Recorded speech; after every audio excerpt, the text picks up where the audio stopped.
Hi good morning. त्वमेव माता च पिता त्वमेव बन्धुश्च सखा त्वमेव विद्या द्रविणं त्वमेव सर्वं मम देवदेव।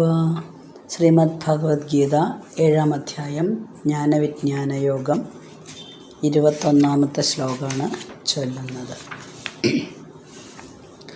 യോ യോ യാം യാം തനും ഭക്ത ശ്രദ്ധയാർച്ചിതുമിച്ഛതി തസ്യ അചലാം ശ്രദ്ധാം താമേവ വിദധാമ്യഹം. മലയാളം. ആരേതു ദേവനെ ഭക്തൻ ശ്രദ്ധയോടെ ഭജിക്കിലും ആ ശ്രദ്ധ നിലനിർത്തിയിടും അതിൽ ദാർഢ്യമണച്ചിടും.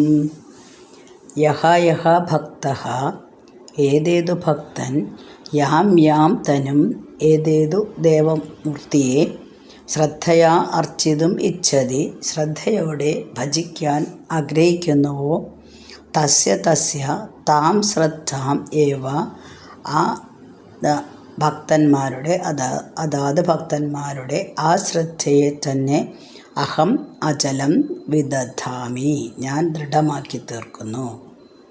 ഓരോ ഭക്തന്മാരും തങ്ങളുടെ ആഗ്രഹ സാഫല്യത്തിനനുസരിച്ച് ഓരോ മൂർത്തികളെയാണ് ഭജിക്കുന്നത് എന്ന് നമ്മൾ പറഞ്ഞു. സിദ്ധിച്ചവരുണ്ട്. സത്വഗുണം, രജോഗുണം, തമോ ഗുണം. ദേവതമാരെയും അങ്ങനെ കണക്കാക്കിയിട്ടുണ്ട്. അപ്പോൾ തീർച്ചയായിട്ടും തമോ ഗുണമുള്ള മനുഷ്യൻ, തമോ ഗുണമുള്ള അല്ലെങ്കിൽ തൻ്റെ കാര്യസാധ്യത്തിന് വേണ്ടിയിട്ട് തമോ ഗുണമൂർത്തികളായി നമ്മൾ അംഗീകരിക്കപ്പെട്ടിരിക്കുന്ന ദൈവത്തെ ഉപാസിക്കാനേ തോന്നുള്ളൂ. അതേപോലെ തന്നെ മറ്റ് 2 ഗുണങ്ങളിലും ഉള്ളവരും. അപ്പം തങ്ങളുടെ ഒരു പൂർണ്ണ മനസ്സിൽ നിന്ന് നമ്മൾ നേരത്തെ ശ്ലോകത്തിൽ പറഞ്ഞു, ചിന്തകളൊക്കെ ചൈതന്യ ബലമാർജിക്കുന്നത് ആത്മാവിൽ നിന്നാണെന്ന് പറഞ്ഞു. അതിനനുസരിച്ചാണ് മനുഷ്യൻ്റെ പ്രവൃത്തി. ആ പ്രവൃത്തിയിൽ നിന്ന് തനിക്ക് പൂർണ്ണമായ ഒരു സംതൃപ്തി ലഭിക്കുമോ എന്നൊന്നും ആലോചിച്ച് അതിനെപ്പറ്റി തീർച്ചപ്പെടുത്താൻ മനുഷ്യനറിയില്ല. പക്ഷേ ഒരു ഫലമുണ്ടാവും എന്തായാലും. ആ ഫലത്തിനനുസരിച്ച് അല്ലെങ്കിൽ ആ ഫലസാധ്യതയ്ക്ക് വേണ്ടിയിട്ടാണ് നമ്മൾ ദേവതമാരെ പ്രീതിപ്പെടുത്താനായിട്ട് ശ്രമിക്കുന്നത്. അപ്പോൾ ഓരോ ദേവതമാർക്കും അവരവരുടേതായിട്ടുള്ള ഉപാസനാ ക്രമങ്ങളുണ്ടായിരിക്കും. അത് നമ്മൾ അനുസരിക്കേണ്ടി വരും. പക്ഷേ ഇങ്ങനെ സർവം ബ്രഹ്മമയം, സർവം വാസുദേവ സർവമിതി എന്നാണ്. അപ്പോൾ സർവം ബ്രഹ്മമയം എന്ന സത്യം മനസ്സിലാക്കാതെ മനുഷ്യർ മറ്റ് ദേവന്മാരെ ഉപാസിക്കുന്നു. എന്തുകൊണ്ടാണ് ഇത് എന്നുള്ളത് വ്യക്തമാക്കി കഴിഞ്ഞു. നമ്മളുടെ ആഗ്രഹ സാഫല്യത്തിന് വേണ്ടിയിട്ടാണ്. അപ്പോൾ ഓരോ ഉപാസനാമൂർത്തിയുടെയും ക്രമങ്ങൾ അല്ലെങ്കിൽ ഉപാസനാ ക്രമങ്ങൾ അനുസരിച്ച് നമ്മൾ പ്രവർത്തിക്കുന്നു. അപ്പം അയാൾ നല്ലതാണ്, ഇയാൾ ചീത്തയാണെന്ന് നമ്മൾ പറയുന്നത് നമ്മളിലുള്ള ഒരു ഗുണം കൊണ്ടാണ്. നമ്മൾക്ക് എന്ത് ഗുണമാണോ, ഈ 3 ഗുണങ്ങളിൽ ഏത് ഗുണമാണോ ഉള്ളത് അതിനനുസരിച്ച് നമ്മൾ മറ്റുള്ളവരെ കാണുകയാണ് ചെയ്യുന്നത്. ഇതെല്ലാം മൂഢന്മാരാണ് ശരിക്കും ചെയ്യുന്നത്.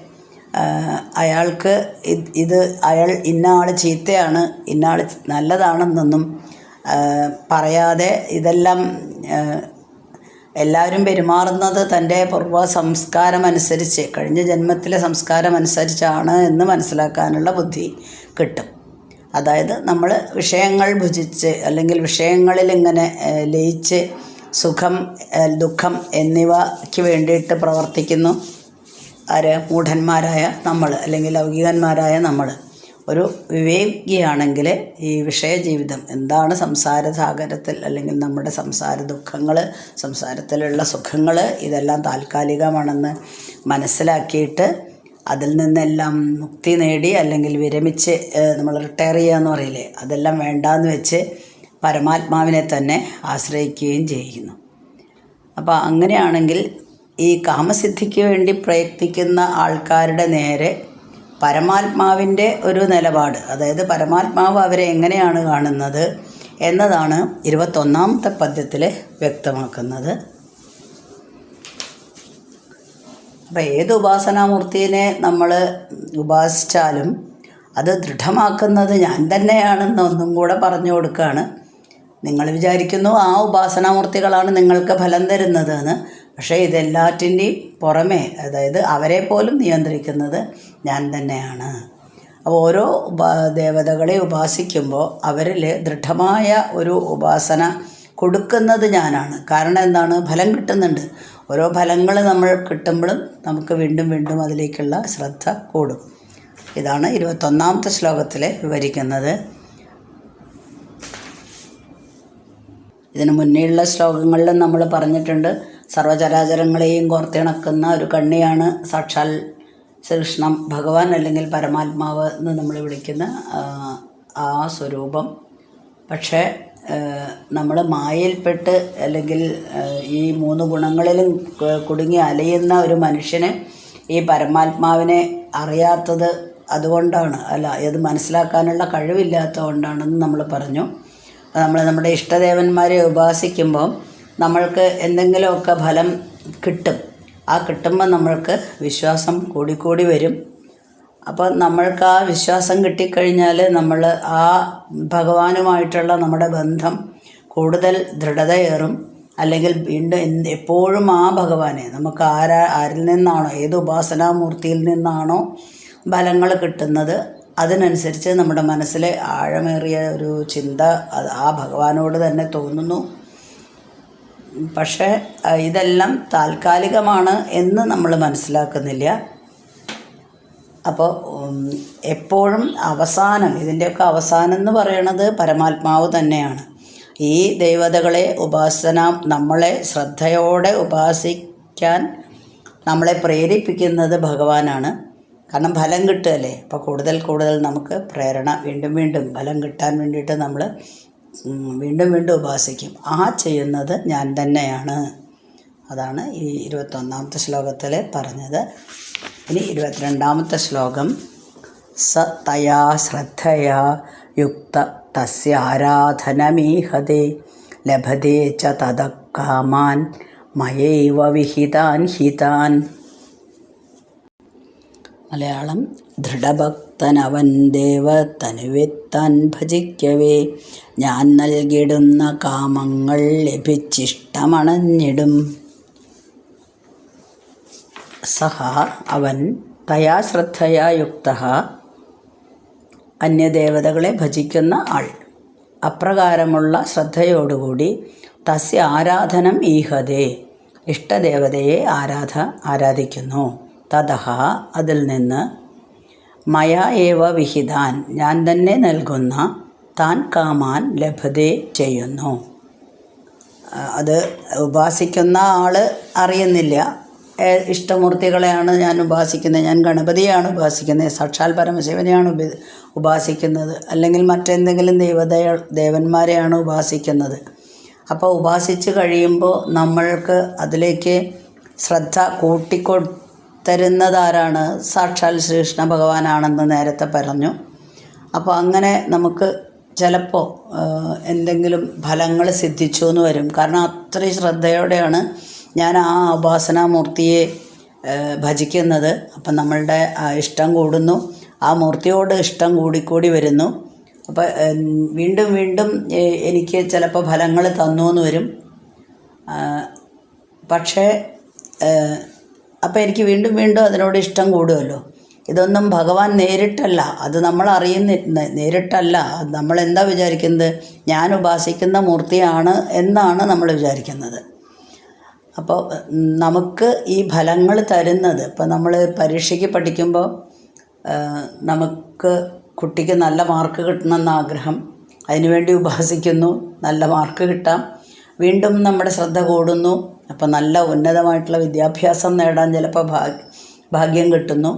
അത് കഴിഞ്ഞ് നല്ല ജോലിക്ക് വേണ്ടി നമ്മൾ വീണ്ടും പൂജകൾ ചെയ്യുന്നു, ഒരു പക്ഷേ ആ നല്ല ജോലി ലഭിച്ചിരിക്കാം. അത് കഴിഞ്ഞ് നല്ലൊരു വിവാഹബന്ധത്തിന് വേണ്ടിയിട്ട് നമ്മൾ ശ്രമിക്കുന്നു, ചിലപ്പോൾ നല്ല വിവാഹബന്ധം കിട്ടിയെന്ന് വരാം, മറ്റു ചിലപ്പോൾ അത് ഫ്ലോപ്പായി എന്നും വരാം. അപ്പം എത്രയും നമുക്ക് കിട്ടുന്നോ അതിനനുസരിച്ച് നമ്മളിങ്ങനെ ഉപാസിക്കുന്നത് കൂട്ടുകയാണല്ലോ ചെയ്യുന്നത്. പൂജകളും എല്ലാം നമ്മൾക്ക് ഇഷ്ടപ്പെട്ട ദൈവത്തോട് നമ്മൾ വീണ്ടും വീണ്ടും ഇങ്ങനെ ആഗ്രഹങ്ങൾ പറഞ്ഞുകൊണ്ടേയിരിക്കുകയാണ്. അപ്പോൾ അവിടെ നമ്മൾക്ക് ശ്രദ്ധ കൂടണം. എന്താണ് ശ്രദ്ധ കൂടാൻ ചെയ്തത്? ഭഗവാൻ ഓരോ ഫലങ്ങൾ തന്നുകൊണ്ടിരിക്കുകയാണ്.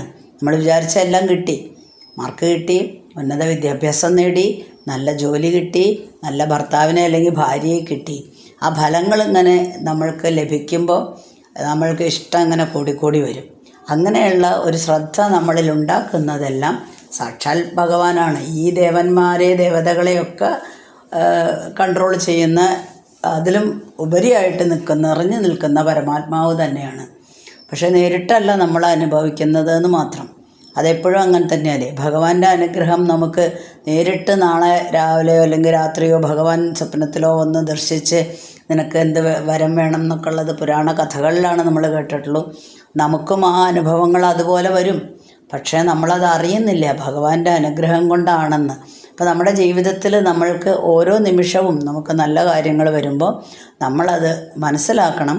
അത് ഭഗവാൻ തന്നെ നേരിട്ട് വന്ന് വേറൊരാളുടെ രൂപത്തിൽ അല്ലെങ്കിൽ വേറൊരു വസ്തുവിൻ്റെ രൂപത്തിൽ വന്ന് നമുക്ക് ചെയ്തു തരുന്നതാണ് എന്ന് മനസ്സിലാക്കാനുള്ള ബുദ്ധി നമുക്ക് വേണം. അപ്പോൾ എന്തായാലും ശ്രദ്ധാപൂർവം നമ്മൾ എന്ത് കാര്യം ചെയ്താലും ഫലം ലഭിക്കും. അപ്പോൾ ആ ശ്രദ്ധിക്കണം എന്നുള്ള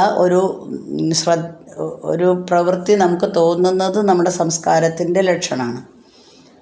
ഈ കർമ്മഫലങ്ങൾ മുഴുവൻ പ്രദാനം ചെയ്യുന്നത് നിങ്ങൾ ഉപാസിക്കുന്ന ദേവതകളല്ല, സത്യത്തിൽ അതിലും ഉപരിയായി നിൽക്കുന്ന ഞാൻ തന്നെയാണെന്ന് മനസ്സിലാക്കി കൊടുക്കുകയാണ് ഈ ശ്ലോകത്തിൽ ചെയ്തത്. ഇനി 23-ാമത്തെ ശ്ലോകം. അപ്പോൾ ഈ തുച്ഛമായിട്ട് ഈ വിഷയങ്ങൾ ആഗ്രഹിക്കുന്ന ഈ അല്പബുദ്ധികൾക്ക് ശാശ്വത സുഖം കിട്ടില്ല എന്ന് വെളിപ്പെടുത്തുന്നതാണ് 23-ാമത്തെ ശ്ലോകം. ഓക്കെ. അന്തവദ് തു ബലം തേഷാം തദ് ഭവത്യൽപമേധസാം ദേവാൻ ദേവയജോ യാന്തി മദ്ഭക്ത യാന്തി മാമഭി. മലയാളം. അല്പബുദ്ധിക്കെഴും നേട്ടമൽപകാലം നിലപ്പതാം അണയും ദേവരേ ഭക്തരെന്നെയൻ ഭക്തരൊക്കെയും. അല്പമേധസാം തേഷാം, അല്പബുദ്ധികളായ അവർക്ക് തത്ഫലം തു, മറ്റു ദേവതമാരെ ആരാധിച്ചതിൽ നിന്ന് കിട്ടുന്ന ഫലം അന്തവത് ഭവതി, കുറച്ചു കാലത്തേക്ക് നിലനിൽക്കുന്നതാണ്, അത് നശിച്ചു പോകുന്നതാണ്, നാശമുള്ളതാണ്. ദേവയജഹ ദേവാൻ യാന്തി, ദേവ ആരാധകന്മാർ ദേവന്മാരെ പ്രാപിക്കുന്നു. മദ്ഭക്താഹ മാം അഭിയാന്തി, മറ്റു ദേവന്മാരെ ഭജിക്കുന്നവർ ദേവന്മാരെ പ്രാപിക്കുന്നു. എന്നെ ഭജിക്കുന്നവർ എന്നെയും പ്രാപിക്കുന്നു. അപ്പോൾ അല്പബുദ്ധികൾക്ക് ഫലം കിട്ടും എന്ന് നേരത്തെ പറഞ്ഞു. കാരണം അത്ര ശ്രദ്ധയോടെയാണ് അവർ ചെയ്യുന്നത്. പക്ഷേ അതെല്ലാം തന്നെ എന്താണ്, ഫലം കിട്ടാതെ പറ്റില്ലല്ലോ. എന്തായാലും അവർ ആഗ്രഹിച്ചോ ചെയ്യുന്നു. ഇപ്പോൾ പഞ്ചസാര കൊണ്ട് ഒരു മിഠായി ഉണ്ടാക്കിയിട്ടുണ്ടെങ്കിൽ അതിന് കയ്പ്പ് ഫലം വേണം എന്ന് പറഞ്ഞാൽ കിട്ടില്ല, മധുരം തന്നെ കിട്ടുള്ളൂ. അതേപോലെ എല്ലാറ്റിനും ഫലം കിട്ടും. പക്ഷെ അവർക്ക് അവരുടേതായിട്ടുള്ള ദേവന്മാരുടെ ഒരു ഫലമാണ്, പ്രസാദമാണ് കിട്ടുന്നത്. എന്നിൽ ഭക്തി ലയിച്ച ആൾക്കാർക്ക് എന്നെ തന്നെ പ്രാപിക്കാം. അത് സുഖമായാലും ദുഃഖമായാലും ഇതിന് വലിയ നിലനിൽപ്പൊന്നുമില്ല. സുഖം അനുഭവിച്ചു കൊണ്ടിരിക്കെ നമുക്ക് പെട്ടെന്ന് ദുഃഖം കടന്നു വരും. ചിലപ്പോൾ ദുഃഖിച്ചുകൊണ്ടിരിക്കുമ്പോൾ സുഖവും അതിൻ്റെ ഇടയ്ക്ക് കടന്നു വരും. അപ്പോൾ അവർക്ക് അവിടെ നമുക്ക് സംതൃപ്തി തോന്നും, സുഖം തോന്നുമെങ്കിലും അത് തന്നെ പെട്ടെന്ന് തന്നെ അസംതൃപ്തിയായിട്ട് മാറും, ദുഃഖമായിട്ട് മാറും. കർമ്മത്തിനനുസരിച്ച് ബലം സിദ്ധിക്കാനാണല്ലോ മറ്റു ദേവന്മാരെ പ്രാപിക്കുന്നത്. അപ്പോൾ അങ്ങനെ ദേവന്മാർ പ്രസാദിക്കുന്നു. അങ്ങനെ ലഭിക്കുന്ന ഫലം പൂർണ്ണ അളവിൽ ചിലപ്പോൾ കിട്ടിയെന്ന് വരാം, പക്ഷേ അത് പരിമിതമാണ്. പക്ഷേ എന്നെ ഭജിക്കുന്നവർ, പരമാത്മാവായിട്ടുള്ള എന്നെ ഭജിക്കുന്നവർ പരമാത്മാവിനെ തന്നെ പ്രാപിക്കുന്നു. മദ്ഭക്ത യാന്തി മാമഭി. അത് സത്യമായിട്ടുള്ള ഒരു സ്റ്റേറ്റ്മെൻറ്റാണ്. അപ്പോൾ ക്ഷണികമായിട്ടുള്ളൊരു സുഖമാണ് എപ്പോഴും നമ്മൾ കഠിനാധ്വാനം ചെയ്ത് ഉപാസിച്ചാലും നമുക്ക് ലഭിക്കുന്നത്. ഇത്രയും കഠിനാധ്വാനം നമ്മൾ ഈ പറയുന്ന ഈ പരമാത്മാവിലേക്ക് അല്ലെങ്കിൽ ധർമ്മത്തിനനുസരിച്ച് പ്രവർത്തിക്കാൻ വേണ്ടി ചെലുത്തുകയാണെങ്കിൽ നമുക്ക് കിട്ടുന്നത് ആത്മസാക്ഷാത്കാരമാണ്, ആത്മാനുഭൂതിയാണ്. അത് ആർക്കാണ് കിട്ടുന്നത്? ധ്യാനയോഗം വഴി നമുക്ക് ആത്മാനുഭൂതി ലഭിക്കും. അപ്പോൾ അതുകൊണ്ടാണ് ധ്യാനം പരിശീലിക്കണമെന്ന് പറഞ്ഞത്. യോഗികൾക്കാണ് ഇത് സാധാരണയായിട്ട് സിദ്ധിക്കുന്നത്. നമ്മളുടെ ഈ വിഷയങ്ങളിൽ നിന്നൊക്കെ ഭ്രമിച്ച് കഴിയുന്നതിന് പകരം വിവേകികളായി മാറി നമ്മളെ വിഷയത്തിൻ്റെ വിവേകികൾ അങ്ങനെയാണ് ചെയ്യുന്നത്. അതുപോലെ നമ്മളും ആ വഴിക്ക് തന്നെ നീങ്ങണം. അപ്പം ഞാൻ ഇവിടെ ഭഗവത്ഗീതയിൽ പറയുന്നിടത്തെല്ലാം ഭഗവാൻ എന്താണ്? പരമാത്മാവിനെയാണ് ഉദ്ദേശിക്കുന്നത്. ആത്മാവിനെ തേടുന്നവർ ആത്മാവിനെ നേടും, ആത്മാവിനെ നേടിയാൽ ആത്മസാക്ഷാത്കാരവും നേടും എന്ന് തന്നെയാണ് ഭഗവാൻ പറയുന്നത്. അപ്പോൾ അല്പബുദ്ധികൾ ഈ ഫലം കിട്ടാൻ വേണ്ടിയിട്ടാണല്ലോ വഴിപാടൊക്കെ കഴിക്കുന്നത്. അത് ഒരിക്കലും ശാശ്വതമല്ല. അതിനെല്ലാറ്റിനും അവസാനം ഉണ്ട്. അങ്ങനെയാണെങ്കിൽ ഒരു വിശ്വാസിയും അവിശ്വാസിയും രണ്ടുപേരും ഒരുപോലെ തന്നെയാണ്. അപ്പോൾ എന്താ വെച്ചാൽ ഒരാൾക്ക് ഫലം കിട്ടുന്നത് വളരെ തുച്ഛമായിട്ടുള്ള സമയത്തേക്ക് മാത്രമേ ഉള്ളൂവെങ്കിൽ രണ്ടുപേരും ഒരുപോലെ തന്നെയല്ലേ. പക്ഷേ ഈ ദേവീ ദേവന്മാർക്കെല്ലാം അതീതനായ എന്നെ തന്നെ ഭജിച്ചാൽ സ്വർഗത്തിനപ്പുറവുമുള്ള ഒരു മോക്ഷമാണ് ലഭിക്കുക. അല്ലെങ്കിൽ നിങ്ങൾക്ക് ചിലപ്പോൾ സ്വർഗം വരെ എത്താൻ കഴിഞ്ഞു എന്ന് വരാം, പക്ഷേ എന്നെ ഭജിക്കുന്നവർക്ക് മോക്ഷം തന്നെയാണ് ലഭിക്കുക എന്ന് വ്യക്തമാക്കി കൊടുക്കുകയാണ് ഭഗവാൻ ഈ ശ്ലോകത്തിൽ ചെയ്യുന്നത്. നമ്മൾ 23 ശ്ലോകങ്ങൾ ചൊല്ലിക്കഴിഞ്ഞു. അടുത്തത് 24ാമത്തെ ശ്ലോകം. ഓക്കെ. അസ്മിൻ പരാത്മന്നനുപാത്മകൽപേതുമിത്തമുത്ഥാപിത പത്മയോനി അനന്തഭൂമാ മമ രോഗരാശിം നിരുന്ധിവാദാലയ വാസവിഷ്ണു.